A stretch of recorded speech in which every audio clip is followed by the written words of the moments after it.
things, those fundamental things, you guys work a lot on. Yeah, so, slow feet don't eat. I know you heard that before, but just got to come out here and just do, a lot of reps like before practice, and just, go out there and just try to work it mentally, just keep it instilled in your head.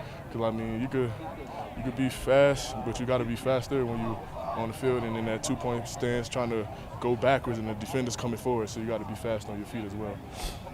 You guys have to build off each other. I mean, that's the fundamental offensive line philosophy. Yeah. How mentally, what does that do for you? Does it add pressure because it's like, hey, I got to do this with these guys, or does it make you feel more comfortable because you know they've got your back? Yeah, most definitely. It just makes you feel like, you got more responsibilities now, but just gotta, hold all each other accountable and just get to know, what our weaknesses are and strengths are, so we could just all play faster and better.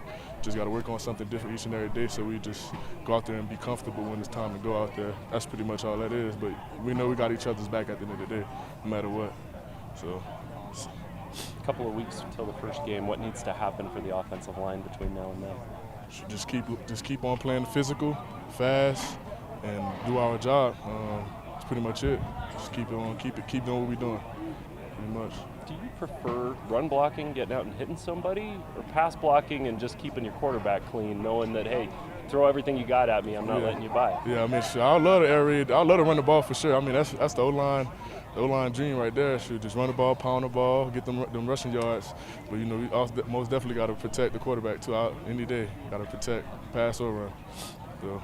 What are you most excited about in terms of kind of proving that you're way better than you were last year? Sure, I'm ready. I'm excited to prove a lot.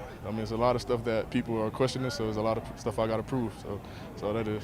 What do you feel like that is? My run game, my pass, whatever that they saw last year. So they're going to see it all get proved this year. That's all I got to say. Do you line up with Tyler Batty most of the time? Yep. How's that battle been during? It's been going good. Me and him just getting each other good. He's been working on his technique over the summer.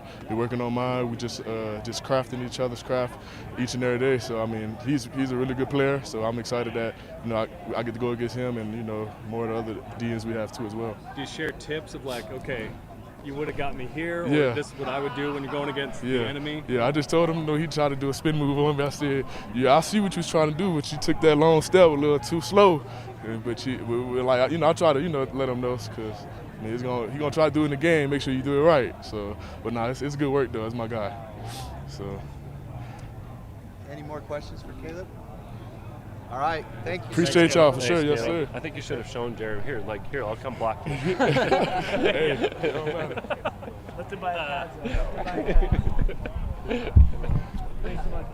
Here, try a rush. Let me show you what I've been working on. You're a TV guy. That's what you want. Yeah. All right. Caleb is a little bit taller than most. So What's that? he was adjusting that. Caleb's a taller. Wait, you had to lower this for me from Caleb? Like the pulpit. Dang it. Lord, for just about everybody. You raised it from Caleb to me? Okay. What's up? We'll start with that. What are you feeling great about right now with the defense? There's certain players that I think are playing at a super high level. They would be the ones you would expect. Batty. I think Blake Mangelson's got way better. John Nelson, the interior of the D-line I really like right now. Jacob Robinson's had a really good camp so far. I like the battle going on with the safeties right now. They're all getting better. I think we're much better in that room than last year, and we're deeper, so that's good. Yeah.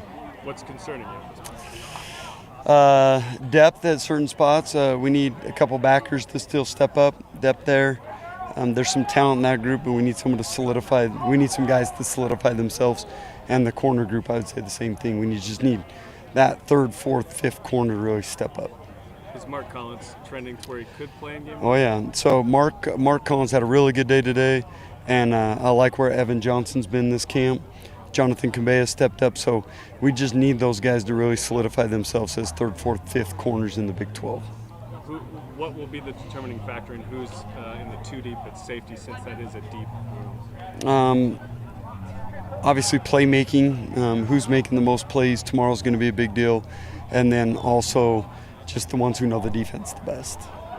tomorrow a 100-plus play scrimmage again like last week? I think it will be a little bit shorter. We need an opportunity to be under the lights a little bit, get a feel for the stadium, all that, and more than anything, just one more opportunity for some of the guys to tackle. You doing a night scrimmage? Yeah. Nice. Yeah. You talk about tackling, and we don't see everything that you guys do, but how is the team looking at that with what you've been able to evaluate? Yeah, so I think we're way ahead of last year at this point. And last year, actually, I think we're a much improved tackle team from the years before. So I think we're better. Time will tell when we get into the second scrimmage tomorrow and then into games, obviously. But so far through camp, I think we're improved. Do you have set metrics you try and look at as far as missed tackles, as far as limiting extra yardage after contact? Absolutely. Yeah. So anything under 10, 10 missed tackles a game, anything under that is solid. I think you're really elite if you're getting six or less missed tackles in a game. If you're bleeding up into that 13, 14 or higher, then that's too many. It's excessive, and it's really poor if it's over 20 a game. We were just talking to Caleb, and he was talking about going up against Batty every day and what that's like. It's like seeing those two battle and benefiting each other just as far as helping Batty get better. Well, first off, I think Coach Woods has done an amazing job with the offensive line. I see their physicality. I like their techniques right now. Caleb's really improved. So to watch that battle with those guys it's fun for us. Each day we get to watch one-on-ones. We say it's kind of one of the great parts of the day, just kicking your feet up, drinking a Mountain Dew and watching one-on-ones, watching those guys battle. So that's one of our favorite parts of the day. So Mountain Dew is the drink of choice then? Oh yeah, nectar of the gods. I don't know if I can say that at BYU, but I think.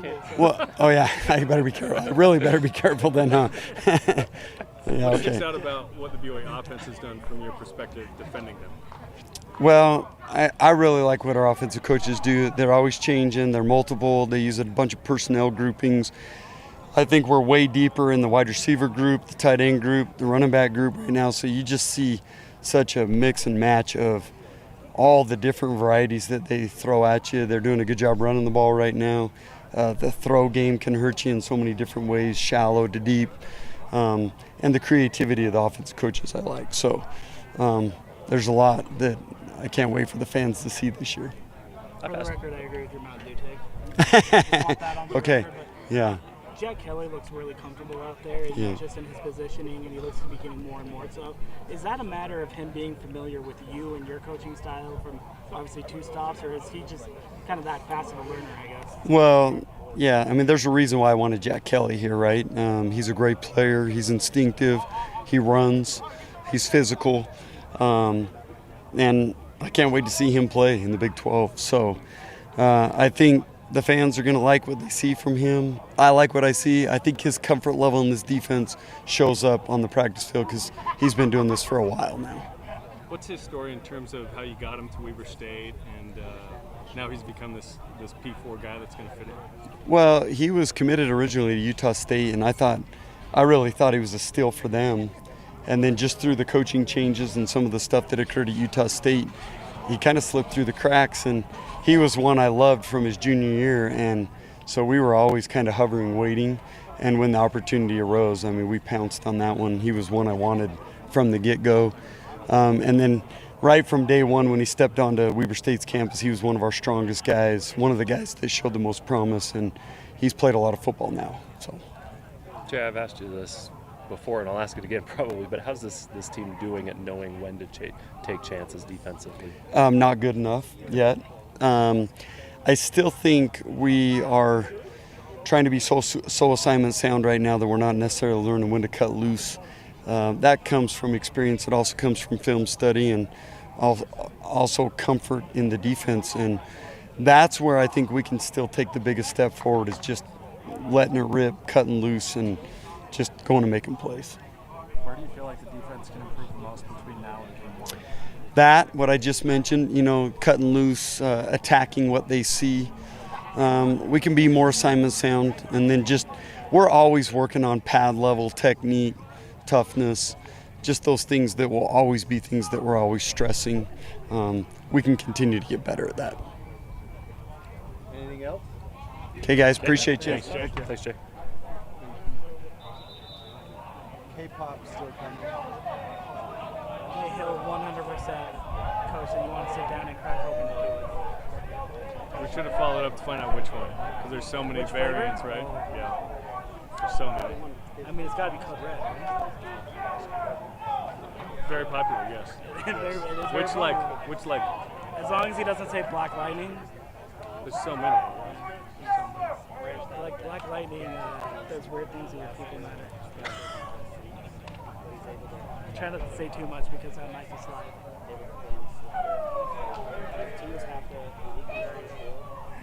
I think Code Red is the best. It's kind of a hot take right now. Do people generally not like Code Red? Oh yeah, it's very popular. Really? Goji Citrus, also very quietly. I like that one. Yeah, I think that's really the one that. It's got a very distinct flavor, so maybe that might be. I really like it. And if you like it. Okay, guys. Coach Papinga. Okay.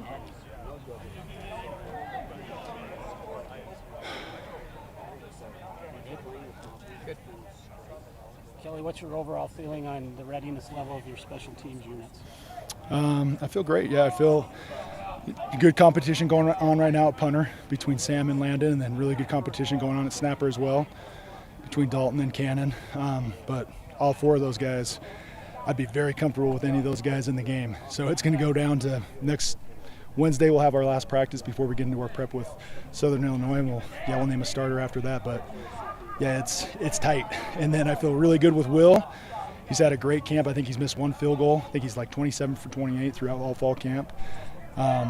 Hit a number of field goals past 50 yards, so I think he's very confident right now, and so just excited to see him continue to progress. But yeah, as deep as a group as I've had, as far as just 6 guys and the talent that they have. So now I just got to put it all out on the field. Parker and Keelan, your return guys? Yeah, similar to what we had last year. Parker and Keelan, and then some other guys emerging as well. And I like Chase Roberts has done a really good job and come along, and then Pokai has come along and did a really good job too as well, one of the freshmen. And I would say those are the top 4 guys right there in the mix for punt returner and kick returner. Is Sam a rugby style guy, given his kind of? Yeah, Sam can do it all. That's the thing that's great about Sam is he's, obviously with his Australian background, that's what everybody's probably anticipating, the rugby stuff. But he can do everything, and even Landon as well. That's the thing. I think each of them of what their weaknesses have now become, I think, not as good as their strengths, but pretty dang close. And that's the beauty of having a punter that can do all that. You can pocket punt, you can rugby punt, and then just the type of different kicks you can do, especially with Sam being an Australian and all the different types of spins that he can get on the ball and things like that. I think it's going to be hard for a punt return team to know exactly what we're doing. But the beauty of it, like I said, they got to get ready for everything. And so that's hopefully a little pressure that we can put on a punt return team so they're not putting as much pressure on us. But we'll see. And it's, like I said, a really close battle right now between both of them, and they both have their strengths and their weaknesses. Do you have a 2-deep chart yet at rush end? No, I would say it's been pretty consistent through fall camp with Batty and Logan, and then I would say Logan or Zay, either one of those guys, I'd be completely fine with who the starter is there. They've competed really, really hard. I pulled them both aside last week after the scrimmage and just told them, I don't know who the starter is going to be, but you guys are both going to play a lot like you're a starter. So I'd say Batty and Zay and Logan are my top 3 guys, and then Bodie Schoonover's really solidified himself as the 4th guy for sure. I think those 4 guys are a little farther ahead than everybody else, but then Vil Pahua has come along, and Ephraim Asiata as well. So I'd say right now those are the top 6 guys. We talked to Caleb. She was talking about going up against Batty. What are those battles like? Watching Tyler compete against Caleb. Caleb's gotten a lot better. Coach Woods, I think, has done a great job with him, and you can just see the progression from a year ago where Caleb was to now. And it used to be Batty would get up and it would be automatic W, and now the competition, I'd say it's pretty close to 50-50. And just I'm really happy to see the progression that Caleb has made, because it's made us better as DNs, but it's made our team better as well. And so he's a big sucker, man, to be able to get around a guy like that. That's hard to do, but I'm just really happy to see his progression and just ready to see what he's going to do on game day. Ephraim's talked about wanting to bulk up and weight a little bit. Obviously, he's battling through some stuff in the past. Is there a weight you want him at to kind of compete at this level? Yeah, we need to get him, in that 210 to 215 range. I always compare it to like Fred, Warner, and Kyle Van Noy. When they played for me as freshmen here, they were in that 210 to 215 range. So we're working to get there, but man, he's a special athlete. And so I think even more a different athlete than those guys as far as just his change of direction and explosiveness. There's even another level with him there that's pretty impressive. So we're going to have to find a role for him somehow, some way to get on the field. But he'll be a special teams contributor, and just the kid loves football. And so the weight part will come. I think he's still trying to figure some things out nutritionally, but he's going to be fine, and we're not worried about that at all. And just the love that he has for the game, that's what fires me up, and just the special athlete that he is. What's the key to more havoc?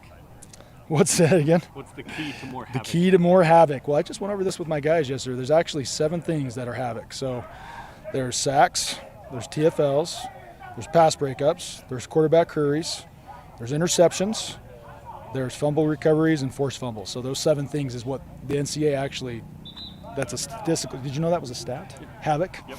And so, yeah, I mean, there's a lot of different things you can do there, right? Dropping guys into coverage to get PBUs and affecting quarterback that way. But I think the havoc you're probably talking about is sacks and quarterback hurries. And all those things, yeah. But, I mean, I think ultimately Batty was one of the top havoc players in the Big 12 last year.